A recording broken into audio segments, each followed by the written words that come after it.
sociale et construire pour les Réunionnais. Et comment parler de logement sans évoquer l'habitat insalubre? La ministre de l'Outre-mer a assisté cet après-midi en préfecture à la présentation d'un programme de résorption de l'habitat insalubre par l'Agora. Lutter contre l'insalubrité, Marie-Luce Panchard, nous l'avons dit, veut en faire sa priorité. C'est en tout cas le combat de Momon Papa Léla. L'association a lancé il y a 6 mois l'idée d'un permis de louer. Le projet avance, il suscite même l'intérêt des parlementaires puisque le député Noël Mamère projette de venir rencontrer les membres de l'association prochainement. Serait-ce la solution pour venir à bout de l'insalubrité et des marchands de sommeil? Direction Saint-Benoît où Isabelle Allan et Francis Bourgoin ont rencontré Linda. Quartier de Bras-Fusil à Saint-Benoît, à côté de logements flambant neufs, l'immeuble La Cascade. C'est ici que vivent Linda, son compagnon et leurs 2 enfants, un T2 que la SIDR leur avait trouvé dans l'urgence. À l'époque, on leur a dit que c'était du provisoire. 10 ans après, Linda est toujours là.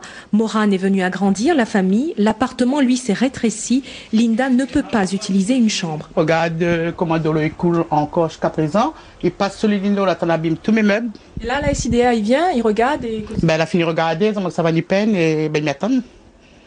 Dans 3 mois, ça sera pareil. Alors toute la famille dort dans la même chambre, à 4 dans 10 mètres carrés. Il n'y avance jamais, tout le temps nous recule. Maman est malade, il y a tous les familles ne dort pas avec les 2. Problème asthmatique. C'est parce que n'est a trop l'humidité. Trop l'humidité, là, quand la maison est enfermée. Vous n'êtes pas posé des problèmes. Donc, mais vivre dans une chambre. Impossible de monter l'armoire, elle a pris l'eau avec les infiltrations, tout a gonflé.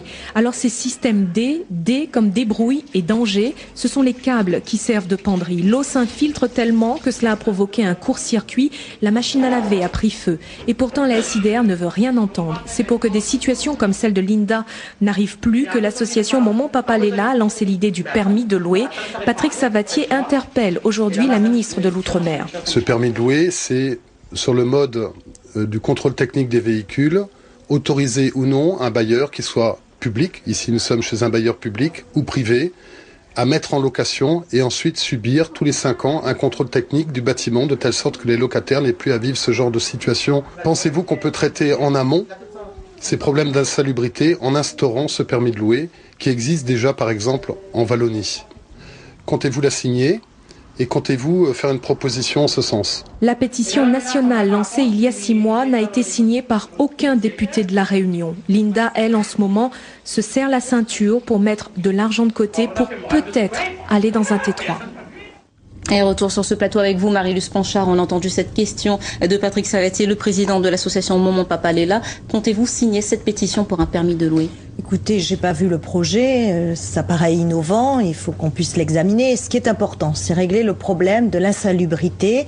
Je l'ai dit très clairement, il y a 16 000 logements ici à La Réunion, c'est pas acceptable, on n'intervient que sur 250. Donc il faut qu'on puisse avoir une action beaucoup plus importante. D'ailleurs, j'ai demandé au préfet de La Réunion d'organiser très rapidement une réunion avec les services de l'État, car je souhaite que les services de l'État et la direction départementale de l'équipement soient fortement mobilisés, parce qu'on voit aujourd'hui que les outils sont là. Alors, on me dit que c'est à cause de la LODEOM qu'on peut pas... On attend les décrets d'application de la LODEOM. De la LODEOM. Ce que je veux dire, c'est que les décrets devaient sortir normalement à la fin du mois d'octobre, mais c'est à la demande des professionnels de La Réunion que nous avons pris ce délai supplémentaire pour pouvoir appliquer de la meilleure façon possible la LODEOM et revoir l'assiette d'éligibilité, intégrer par exemple la question de la varangue, de la surface de la varangue, faire qu'il y ait une harmonisation entre la ligne budgétaire unique et la défiscalisation, en gros pour que la LODEOM soit beaucoup plus efficace. Mais donc les décrets vont dans le sens du logement. Alors s'agissant du logement, je crois que tous les acteurs sont là.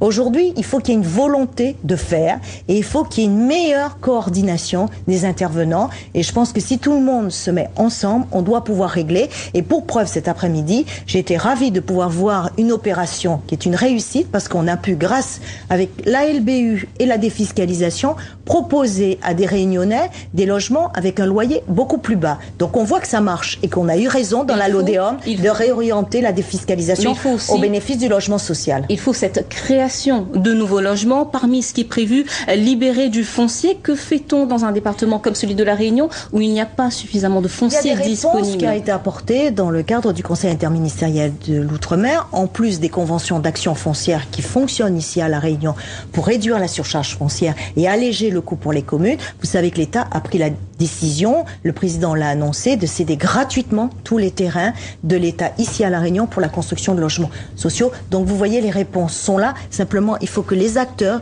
se réunissent et qu'il y ait vraiment cette volonté de régler le problème du logement à La Réunion.